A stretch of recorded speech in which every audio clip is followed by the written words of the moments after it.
AIDS prevention society ನೌಕರರ ಅಂದರೆ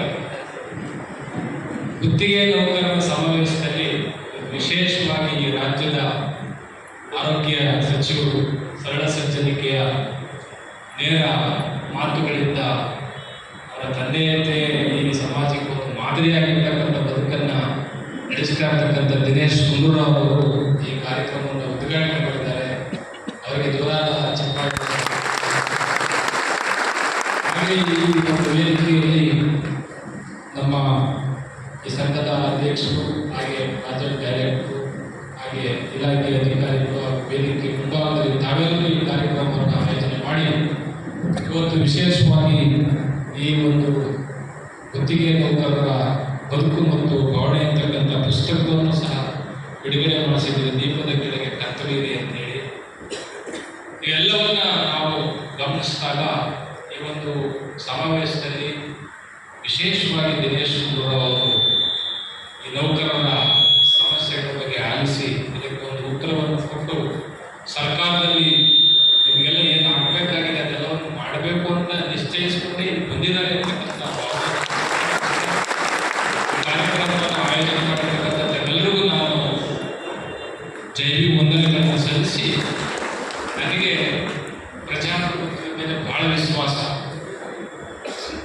ಪ್ರಜಾಪ್ರಭುತ್ವ ಹೆಂಗಿರಬೇಕು, ಯಾವ ರೀತಿ ಇರಬೇಕು ಅಂತಕ್ಕಂಥದ್ದನ್ನ ಈ ಭಾರತ ದೇಶದ ಪ್ರಜಾಪ್ರಭುತ್ವದ ತಂದೆ, ಮಾಡರ್ನ್ ಡೆಮೋಕ್ರಸಿ ಆಫ್ ಇಂಡಿಯಾ, ಭಾರತದ ಪ್ರಜಾಪ್ರಭುತ್ವ ಹೇಗಿರಬೇಕು ಅಂತ ಅಂಬೇಡ್ಕರ್ ಬಯಸಿದ್ರು, ಭಾರತದ ಪ್ರಜಾಪ್ರಭುತ್ವ ಹೇಗಿರಬೇಕು ಅಂತ ಬಸವಣ್ಣ ಬಯಸಿದ್ರು, ಭಾರತದ ಪ್ರಜಾಪ್ರಭುತ್ವ ಹೇಗಿರಬೇಕು ಅಂತ ಬುದ್ಧ ಕುವೆಂಪುವಾದಿಯಾಗಿ, ಭಾರತದ ಪ್ರಜಾಪ್ರಭುತ್ವ ಅಂದರೆ ಪ್ರಜೆಗಳಿಂದ ಪ್ರಜೆಗಳಿಗೋಸ್ಕರವಾಗಿರ್ತಕ್ಕಂಥ ಸರ್ಕಾರ, ಅದನ್ನು ನಾವು ಪ್ರಜಾ ಸರ್ಕಾರ ಅಂತ ಕರಿತೀವಿ. ಇವತ್ತು ನಮ್ಮ ಕಡೆ ಮುಂದೆ ಒಂದು ಸರ್ಕಾರ ಇತ್ತು. ಅದೆಂಥ ಸರ್ಕಾರ ಇತ್ತು ಅಂದರೆ ಕೆಲವರಿಂದ, ಕೆಲವರಿಗಾಗಿ, ಕೆಲವರಿಗೋಸ್ಕರ ಸರ್ಕಾರ ಇತ್ತು. ಅದನ್ನು ನಾವು ಓಡಿಸಾಯ್ತು, ಕರ್ನಾಟಕ ರಾಜ್ಯದಿಂದ ಖಾಲಿ ಮಾಡಿಸಿದ್ವಿ. ಯಾಕೆ ಖಾಲಿ ಮಾಡಿಸಿದ್ವಿ ಅಂದರೆ ಕಾರ್ಪೊರೇಟ್ ಡೆಮೋಕ್ರಸಿ, ದೇಶದ ಸಂಪತ್ತು ಕೆಲವರು ಮಾತ್ರ ಅಂತಕ್ಕಂತಹ ಪ್ರಜಾಪ್ರಭುತ್ವ ಇತ್ತು. ಇಲ್ಲಿ ಈಗಲೂ ಇದೆ ಕೇಂದ್ರದಲ್ಲಿ. ಇದನ್ನ ಯಾವತ್ತೂ ಸಹಿಸ್ಕೊಳ್ಳಕ್ಕಾಗಲ್ಲ ಅಂತ ನಾವು ಇಡೀ ರಾಜ್ಯಾದ್ಯಂತ ಹೋರಾಟ ಮಾಡಿ ಇವತ್ತು ಕರ್ನಾಟಕಕ್ಕೆ 135 ಸೀಟುಗಳನ್ನು ತಂದುಕೊಡ್ಲಿಕ್ಕೆ ನಮಗೆ ಎಷ್ಟೇ ಥ್ರೆಟ್ ಬಂದ್ರು, ನನ್ನನ್ನ 3 ತುಂಡ ಕಟ್ಟಸಾಕ್ತದೆ ಅಂದರೆ ದಿನೇಶ್ ಗುಂಡೂರಾವ್ ಸರ್, ಈಗಲೂ ಥ್ರೆಟ್ಗಳು ನಮಗೆ. ಅದೆಲ್ಲವನ್ನ ನಿಭಾಯಿಸಿ ನಾವು ಈ ಒಂದು ಕರ್ನಾಟಕದಲ್ಲಿ ಒಂದು ಸಾಮಾಜಿಕ ನ್ಯಾಯ ಕೊಡ್ತಕ್ಕಂಥ ಸರ್ಕಾರ ಬೇಕು ಅಂತ ಇವತ್ತು ದಿನೇಶ್ ಗುಂಡೂರಾವ್ ಕರ್ನಾಟಕ ಸರ್ಕಾರ, ಸಿದ್ದರಾಮಯ್ಯ ಸರ್ಕಾರವನ್ನು ಅವರ ಮಗನಿಗೆ ಬರ್ತಾ ಇದ್ದಾರೆ ಅಂತ ಎಲ್ಲೂ ಇದ್ದಾರೆ. ನಾವು ತಂದಿದ್ದೇವೆ. ತಂದಾಗಲಿಂದ ಬೇಕಾದಷ್ಟು ನೋಡ್ತಾ ಇದ್ದೀರಿ. ಈ ರಾಜ್ಯದಲ್ಲಿ ಹಸಿವು ಮುಕ್ತ ರಾಜ್ಯ ಮಾಡಬೇಕು, ಬಡತನ ಮುಕ್ತ ರಾಜ್ಯ ಮಾಡಬೇಕು. ದುಡ್ಡು ಕೇವಲ ಸಿರಿವಂತರ ಜೀವನದಲ್ಲಿ ಇರಬಾರದು. ಕಳೆಗಳು ಹೆಣ್ಮಗಳಲ್ಲಿ 2,000 ಇರಬೇಕು ಅಂತ ಹೇಳಿ ಆರ್ಥಿಕ ಅಂತರ, ಬಡವ ಮತ್ತು ಶ್ರೀಮಂತರ ನಡುವಿನ ಆರ್ಥಿಕ ಅಂತರವನ್ನು ಅರ್ಥ ಮಾಡಿಕೊಂಡು ಎಲ್ಲರಿಗೂ ಬಡವರ ಪರವಾಗಿ, ಶೋಷಿತರ ಪರವಾಗಿ, ನೊಂದವರ ಪರವಾಗಿ, ದುಃಖಿತರ ಪರವಾಗಿ, ಗಮನಿತರ ಪರವಾಗಿ ಈ ಸರ್ಕಾರ ಇದೆ ಅಂತಕ್ಕಂಥ ಭಾವನೆ ನಮ್ಗೆ ಇರೋದ್ರಿಂದ ನಾನು ಈ ಎಲ್ಲ ಗುತ್ತಿಗೆ ನೌಕರರಿಗೆ ಒಂದು ಮಾಹಿತಿಯನ್ನು ಕೊಟ್ಟು, ಇಲ್ಲ ದಿನೇಶ್ ಗುಂಡೂರಾವ್ ಅವರು ಬಹಳ ಅತ್ಯಂತ ಪ್ರಾಮಾಣಿಕ ವ್ಯಕ್ತಿತ್ವ ಇರ್ತಕ್ಕಂಥವ್ರ ತಂದೆಯಂತೆ ಬಹಳ ದೊಡ್ಡ ಕೆಲಸವನ್ನು ರಾಜ್ಯದಲ್ಲಿ ಮಾಡಿದ್ದಾರೆ. ನೀವೆಲ್ಲರೂ ಅಲ್ಲಿ ಹೋರಾಟ, ಹಾರಾಟ, ಚೀರಾಟ ಇವೆಲ್ಲ ಅವಶ್ಯಕತೆ ಇಲ್ಲ. ನಾವೆಲ್ಲರೂ ಸಂವಿಧಾನಾತ್ಮಕ ಪ್ರಜಾಪ್ರಭುತ್ವದ ಮೌಲ್ಯಗಳಲ್ಲಿ ಬದುಕಿರ್ತಕ್ಕಂಥವ್ರು.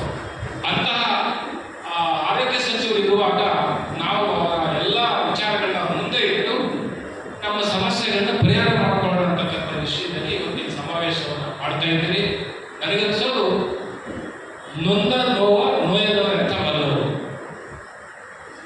ಬಂದೆ ಬಲ್ಲೆಳೆ ಎಂತ ಬೇನೆಯ ಅಂತ ಅಕ್ಕಮಹಾದೇವಿ ಹೇಳ್ತಾರೆ,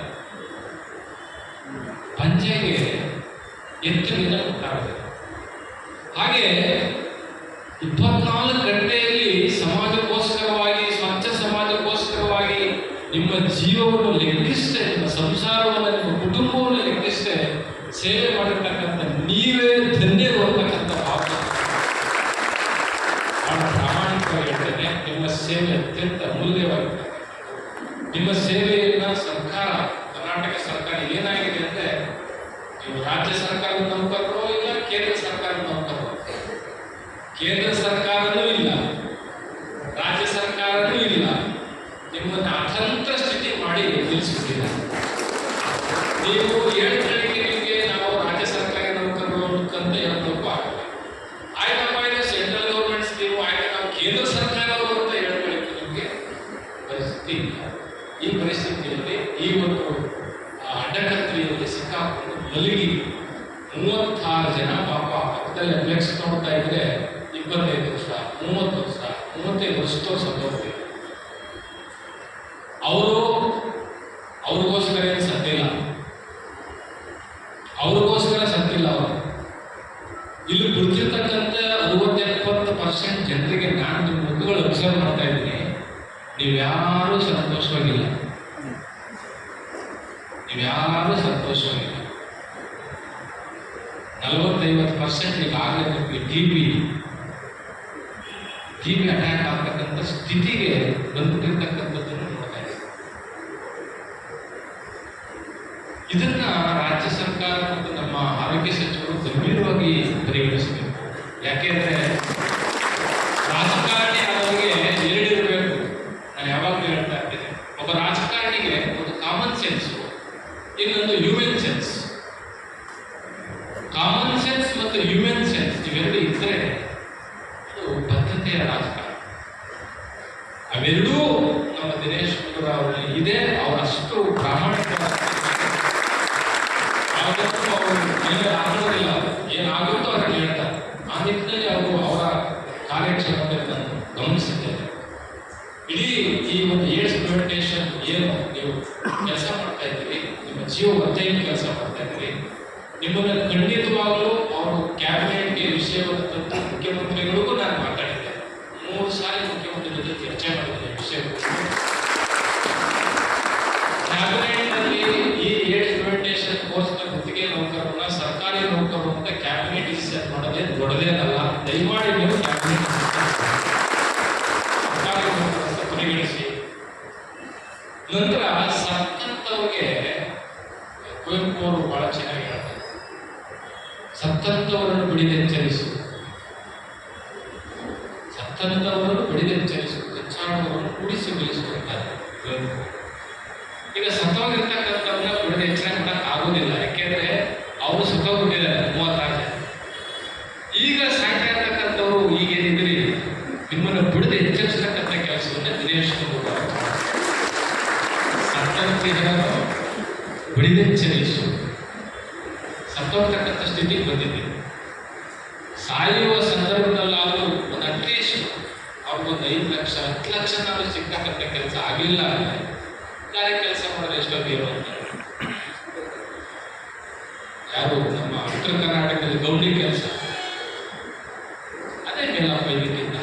ಹಾಗಾಗಿ ದಯಮಾಡಿ ಸರ್ಕಾರ ಮತ್ತು ಸಚಿವರು ಇವರ ಸೇವಾ ಭದ್ರತೆ ಬಹಳ ಮುಖ್ಯ. ಯಾರೋ ಒಂದು 2 ತಿಂಗಳು ರಿಟೈರ್ಡ್ ಪ್ರಯತ್ನ 2 ತಿಂಗಳು ಮೈಸೂರು ರಿಟೈರ್ಡ್ ಇದೆ, 1 ವರ್ಷ 2 ವರ್ಷ ಇದೆ ಕೊಟ್ಟಿದ್ದಾರೆ. ಎಷ್ಟು ವರ್ಷ ಇದೆ? ಅವರು ರಿಟೈರ್ಡ್ ಆದರೆ ಅವ್ರು BP ಶುಗರ್ ಮಾತ್ರೆಗೆ ಯಾಕೆಂದ್ರೆ ಮನುಷ್ಯತ್ವ ಮಾನವೀಯತೆ ಅಂತಕ್ಕಂಥದ್ದು ಬಹಳ. ಹಾಗಾಗಿ ಈ ಸಮಾವೇಶ ನಿಮ್ಮೆಲ್ಲರ ಬದುಕು, ನಿಮ್ಮೆಲ್ಲರ ಜೀವನ ಕುರಿತು ಇರ್ತಕ್ಕಂಥ ಸಮಾವೇಶ. ಎಷ್ಟೋ ಜನ ರಿಟೈರ್ಡ್ ಹಂಚಿಗೆ ಬಂದಿದ್ದಾರೆ. ದಯಮಾಡಿ ಸರ್ಕಾರ ಮತ್ತು ನಮ್ಮ ಸಚಿವರು ಅವ್ರು ಹೇಳ್ತಾರೆ FD ಹೋಗ್ಬೇಕು. ಹೌದು, ನಾವೇ ಮಾಡ್ಕೊಂಡಂಥ ಆ ಒಂದು ವ್ಯವಸ್ಥೆ FD ಆಗ್ಬೋದು, DPR ಆಗ್ಬೋದು, ಕಾನೂನುಗಳಾಗ್ಬೋದು, ಖಂಡಿಕೆಗಳಾಗ್ಬೋದು, ಕಡತ ಆಗ್ಬೋದು, ಇವೆಲ್ಲವೂ ನಾವೇ ಮಾಡ್ಕೊಂಡಿರ್ತಕ್ಕಂಥ. ಆದರೆ ಮನುಷ್ಯತ್ವವನ್ನ ಮಾನವೀಯತೆಯನ್ನು ಮೀರಿದ ಕಡತ ಯಾವುದೂ ಇಲ್ಲ ಅಂತ ನಾನು ಯಾಕೆಂದ್ರೆ ನಾವು ಮನುಷ್ಯತ್ವದ ಆದರ್ಶ ಬದುಕನ್ನ ಕಟ್ಕೊಡ್ತಕ್ಕಂಥ ನಾಡು. ಇಂಥ ನಾಡಿನಲ್ಲಿ ಇಂಥ ಸಚಿವರು ಸಿಕ್ಕಿರದೆ ನಮ್ಮ ಪುಣ್ಯ ಅಂತ ನನಗನ್ಸುತ್ತೆ. ಯಾಕೆಂದ್ರೆ ಅವರ ವಿಷಯಗಳನ್ನು ಇಟ್ಟಿದ್ದೇವೆ. ಹಾಗಾಗಿ ಇವತ್ತಿನ ಈ ಒಂದು ಸಮಾವೇಶದಲ್ಲಿ ನಮ್ಮ PD ಸರ್ ಇದ್ದಾರೆ, ಮತ್ತೆ ಸಚಿವರೇ ಸ್ವತಃ ಬಂದಿರೋದ್ರಿಂದ ಖಂಡಿತವಾಗಲೂ ಸರ್ಕಾರ ನೀವು ಅಂದರೆ ಸರ್ಕಾರ ಇಲ್ಲಿರ್ತಕ್ಕಂಥ ಎಲ್ಲರಿಗೂ ಸಾಮಾಜಿಕ ನ್ಯಾಯವನ್ನು ಕೊಡ್ತಕ್ಕಂಥ. ಈಗ ಹಿಂದೆ ಇದ್ದಂಥ ಸರ್ಕಾರದಲ್ಲಿ ಸಿದ್ದರಾಮಯ್ಯ ಸಾಹೇಬರು 2014, 25 ವರ್ಷ ಕೆಲಸ ಮಾಡಿದ್ರು ಮುರಾರ್ಜಿ ಶಾಲೆಗಳಲ್ಲಿ. ಮಣಿವಣ್ಣನು ಆಗಲ್ಲ ಅಂತ ನಾನು ಬಿಡ್ಲಿಲ್ಲ, ನೀವು ಇದ್ರು ಮಣಿವಣ್ಣೇನು ಬಿಡ್ಲಿಲ್ಲ.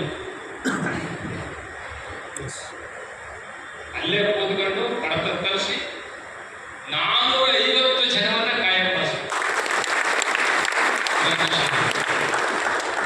ಅದಲ್ಲದೆ ಅರಣ್ಯ ಇಲಾಖೆ 25 ವರ್ಷ, ಪೌರ ಕಾರ್ಮಿಕರು ಸರ್ 27,000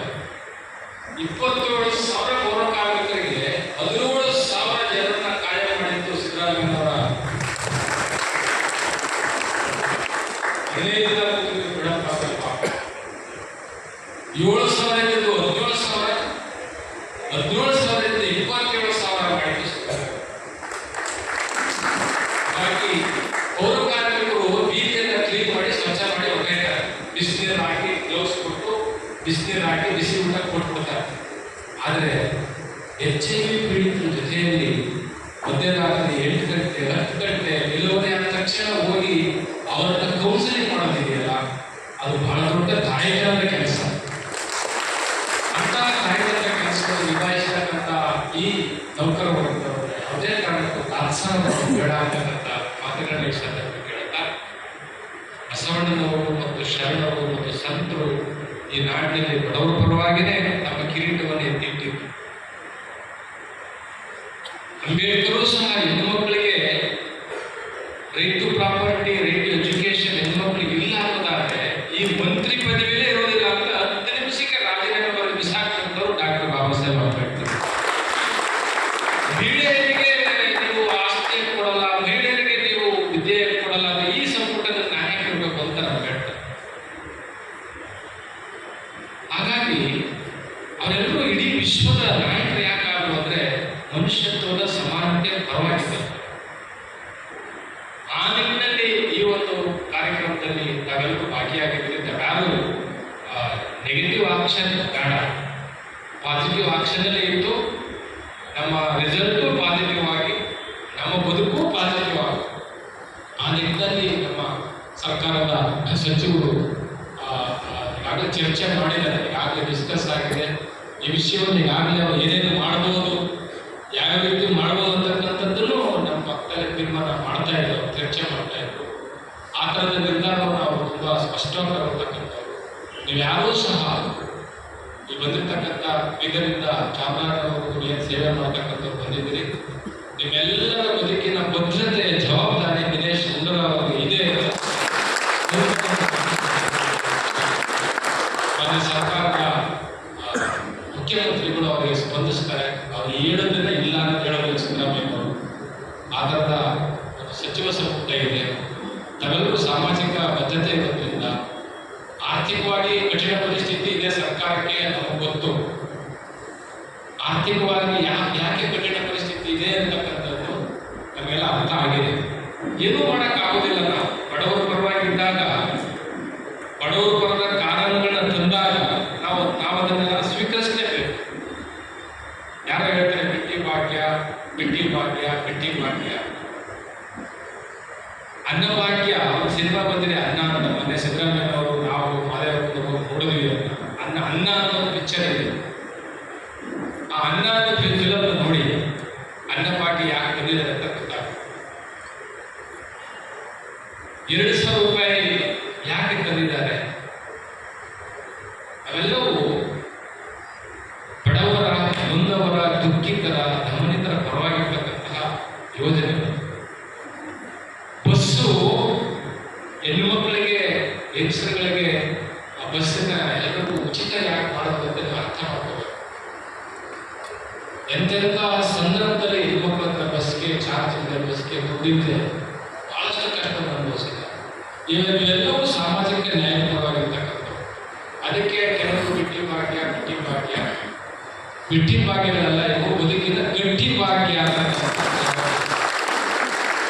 ಹಸಿದವರು ಬರುವ ಅನ್ನದ ಬೆಲೆ ಇರುತ್ತೆ. ಹಾಗಾಗಿ ನೊಂದಂತ ನೌಕರರ ಗಡಿರೋಸ್ತಕ್ಕಂಥ ಕೆಲಸ ಆಗಬೇಕು ಅಂತ ನಾವು ಮಠದ ಸ್ವಾಮಿಗಳು ಮಂತ್ರಿಗಳು ಕೂತ್ಕೊಳ್ಳೋ ಸ್ವಾಮಿಗಳಲ್ಲ. ಕರ್ನಾಟಕ ಸರ್ಕಾರದ ಮುಖ್ಯಮಂತ್ರಿಗಳನ್ನ ಬೀದಿಗೆ ನಿಲ್ಲಿಸಿದ್ದವರು ನಾವು. ಈ ರಾಜ್ಯದ ಮುಖ್ಯಮಂತ್ರಿಯನ್ನ ನಡು ಬೀದಿಯಲ್ಲಿ ನಿಲ್ಲಿಸಿದವರು ನಾವು. ಬಸವರಾಜ ಬೊಮ್ಮಾಯಿ ಅವರನ್ನ ಫ್ರೀಡಂ ಪಾರ್ಕ್ನ ನಡು ರಸ್ತೆಯಲ್ಲಿ ತಂದು ನಿಲ್ಲಿಸಿದ್ವಿ. ಎಷ್ಟು ಲಕ್ಷ? 2 ಲಕ್ಷ ಜನರನ್ನ ಸೇರಿಸಿದ್ವಿ ಬೆಂಗಳೂರಿನಲ್ಲಿ. ಪೊಲೀಸ್ ಇಲಾಖೆ ಡಿಜಿ ಕಂಟ್ರೋಲ್ ಮಾಡಕ್ ಆಗಲ್ಲ ಅಂದ್ರು ಬೆಂಗಳೂರು.